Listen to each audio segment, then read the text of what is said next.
Makamu wa Rais wa Tanzania Balozi Dr. Emmanuel Nchimbi leo tarehe 25 Agosti 2026 amemwandikia barua Rais wa Jamhuri ya Muungano wa Tanzania Dr. Samia Suluhu Hassan kumjulisha kuwa ameamua kustaafu siasa na utumishi wa umma, hivyo atajiuzulu nafasi ya makamu wa rais wa Jamhuri ya Muungano wa Tanzania kwa kuzingatia ibara ya 50 kifungu cha pili C ikisomwa kwa pamoja na ibara ya 149 kifungu cha pili cha katiba kuanzia tarehe 4 Septemba 2026.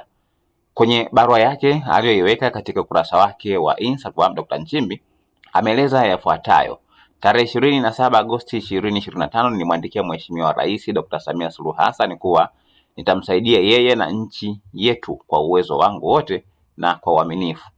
Pia nilimhakikishia kuwa siku yoyote akiona anahitaji makamu mwingine wa rais nitaachia nafasi hii. Nimejiridhisha pasipo shaka kuwa Mheshimiwa Rais anatamani mabadiliko, hivyo nimeamua kutimiza ahadi yangu. Kipekee namshukuru Mheshimiwa Rais na Chama cha Mapinduzi CCM kwa imani yao kwangu.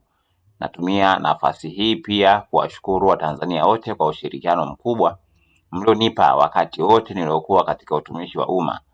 Nahakikishia kuwa nitaendelea kuwa raia mwema wa Tanzania.